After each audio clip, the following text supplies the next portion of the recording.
what was happening. This was far by the best conference we've had. So first I give kudos to Barbara Barrett and Veronica Powell.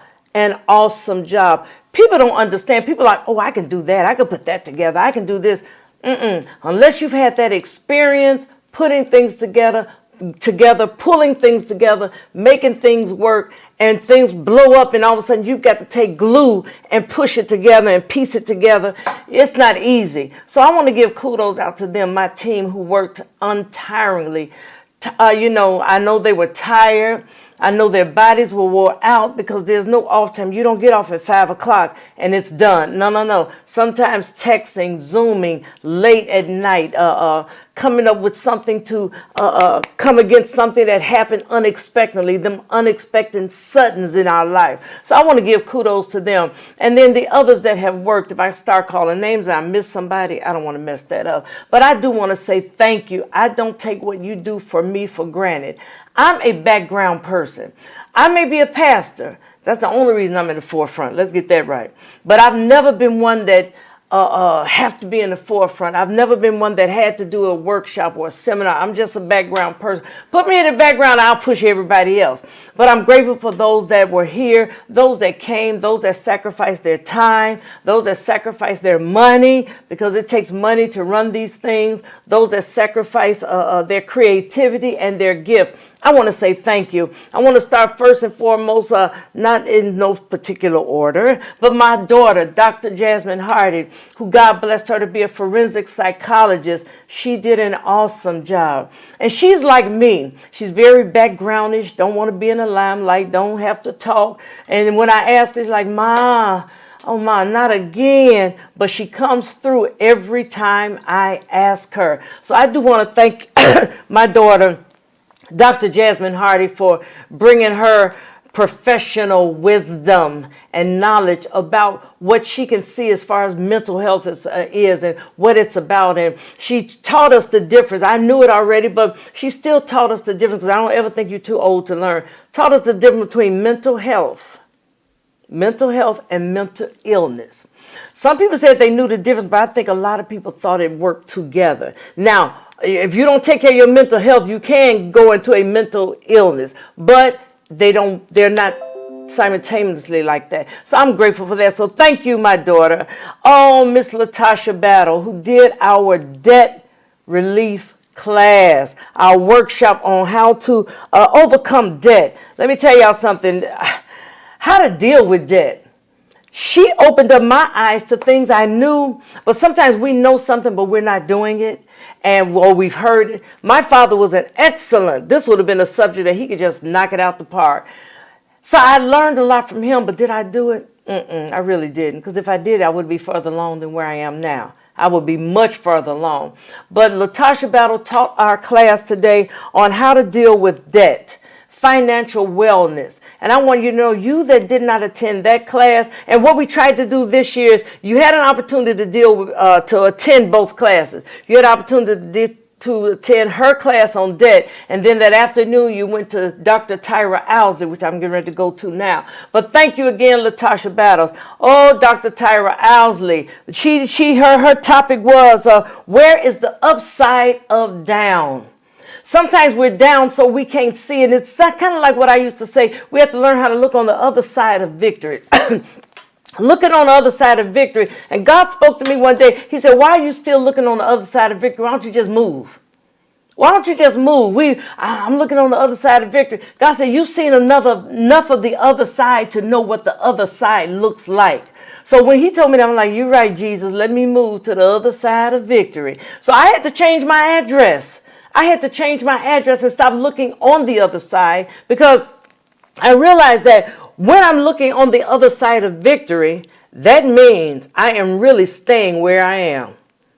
If I have to look on the other side, I have not moved to the other side. So this conference helped me move, and also helped those who attended to move to the other side. Now I don't have to look on the other side, because I am on the other side, all right? And then Love McPherson, oh my God, she's an awesome woman. Oh, not just a woman of God, wife, pastor, mother, grandmother, but this woman has been endowed with wisdom on marital relationships, how to bring family to where they should be, how to focus on family while not losing focus on yourself.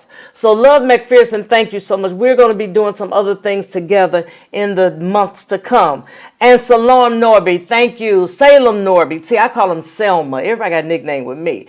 But thank you. He's a probation therapist with juvenile. And he brought that knowledge because I think what is going on in the world today, a lot of us, especially as we've gotten older, we don't understand the youth. And they taught me Gen Z, I believe it's called. Is that right? Gen Z. I'm like, that sounds like a drink. Ginger and ginseng. Okay, but they taught me and the difference. And we had a panel discussion our first night. Awesome panel discussion. And we talked about where is the balance? Where is our balance with work, life, children, family, husband, wife, our bodies? Where is the balance? We talked about how does the work life, how does that balance affect our mental health? We talked about church hurt. How you can move past church hurt. We have to stop. And let me say this, and this is for people that have dealt with church hurt. Stop using that as a crutch to move away from the church. We can't.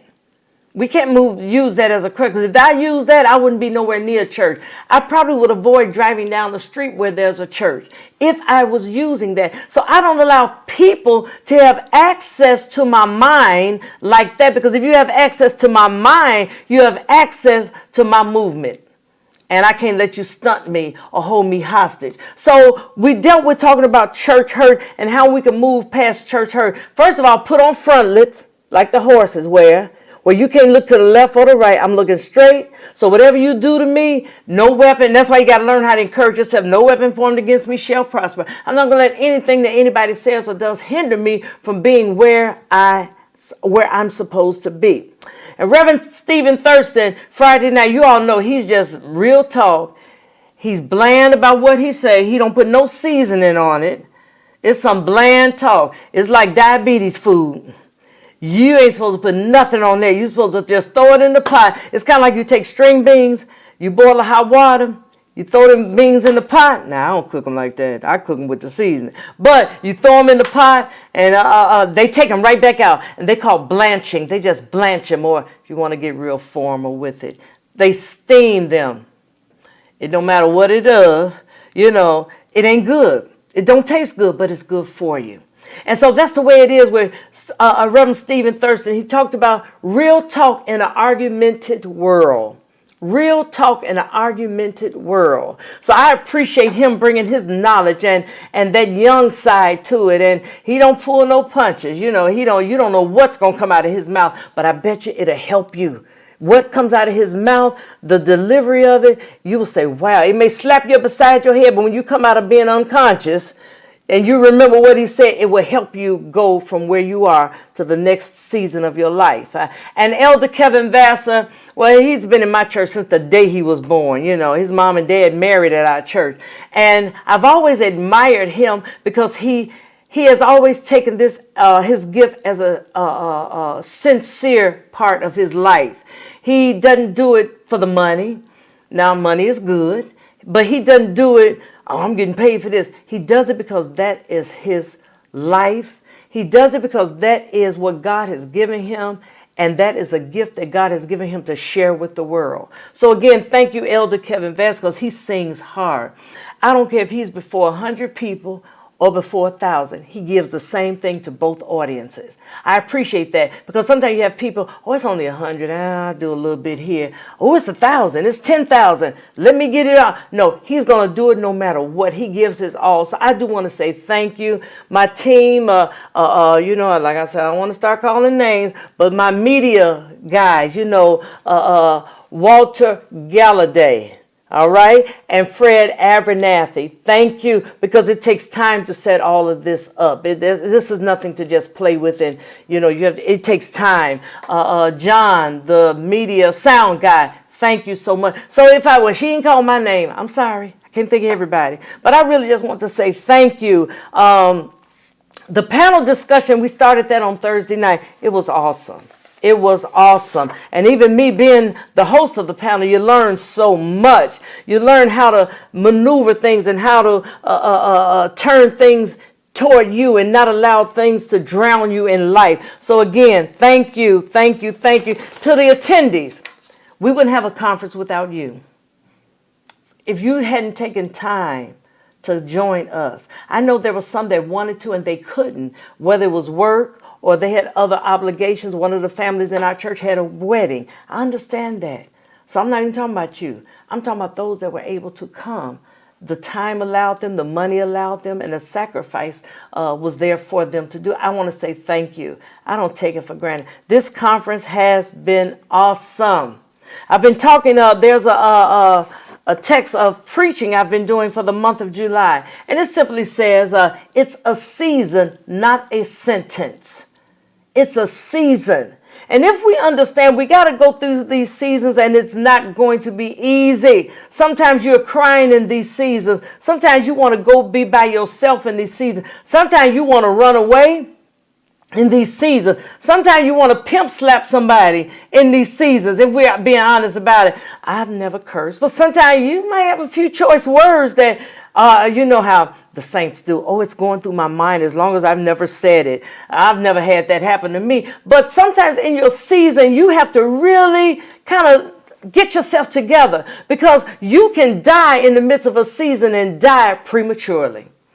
But if you understand it's a season, but it's not a sentence. Because when you think of sentence, you think of someone that's in the court system and they've done something wrong. And now the judge is about to sentence them to whether it's life, whether it's death, whether it's 6 months probation, whether it's 2 months probation, restitution. But this is not a sentence. It's a season and it will get better. We think of winter, spring, summer, and fall. But in the midst of those seasons, every season has its own characteristic. Sometimes a season will merge, and I talked about that before. Sometimes summer comes into the winter. And what do you mean by that? We've always called it an Indian summer. Ooh, this is an Indian summer. Sometimes it snowed in springtime.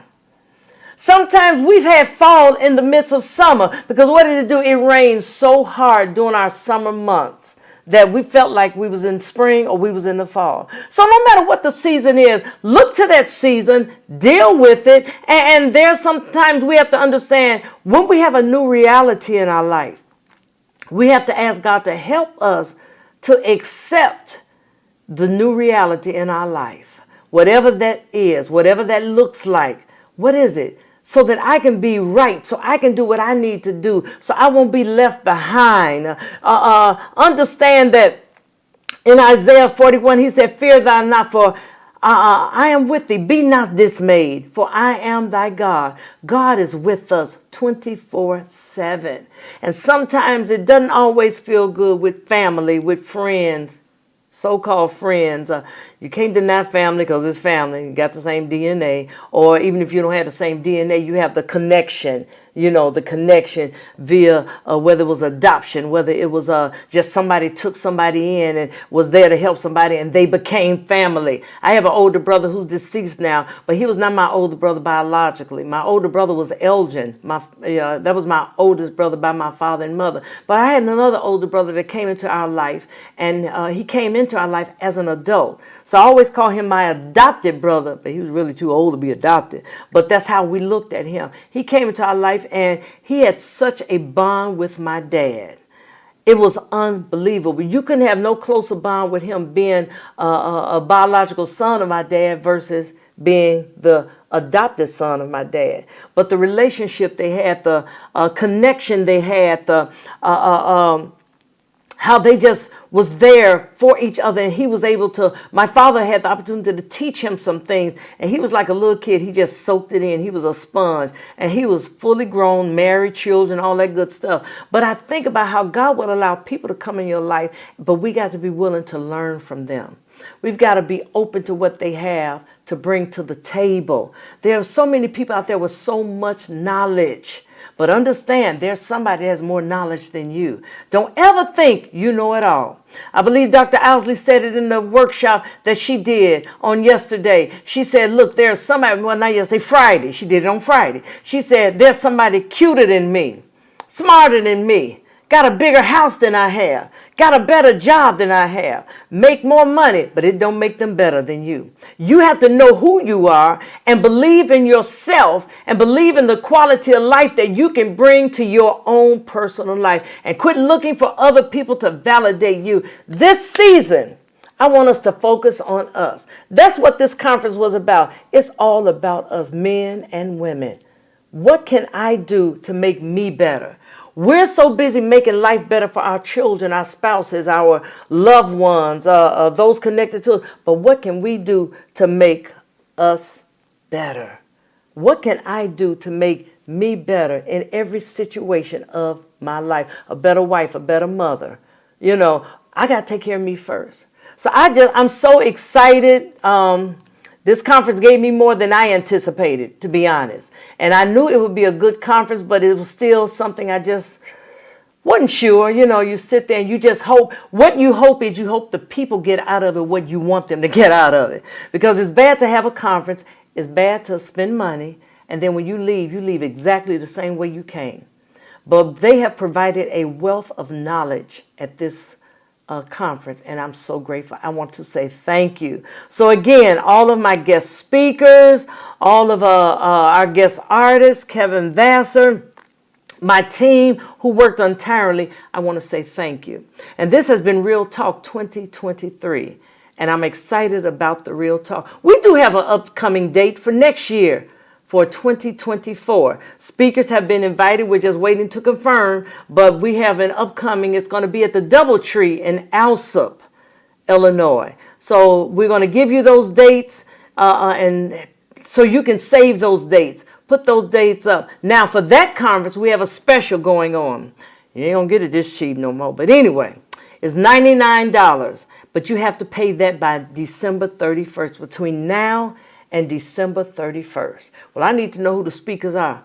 You need to get here. Don't worry about who it is. It's going to be somebody that's going to be refreshing and you're going to enjoy. So again, you have between now and December 31st, 2023 to pay that $99. You cannot beat that.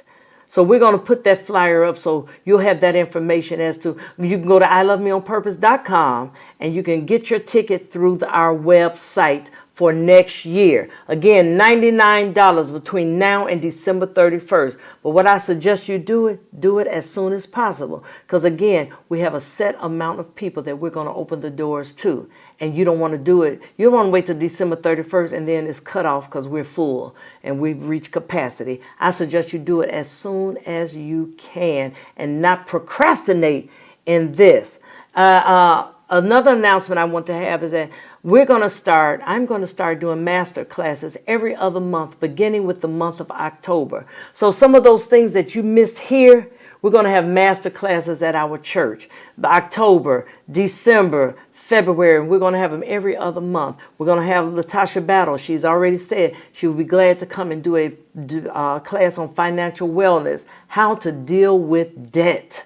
Because I know a lot of us, we need some professional help in this aspect. Of Dr. Tara Owsley, she's going to be coming also do a master class on what's the upside of down. Because it's almost like reading the Bible. I don't care how much you read it, you always learn something new.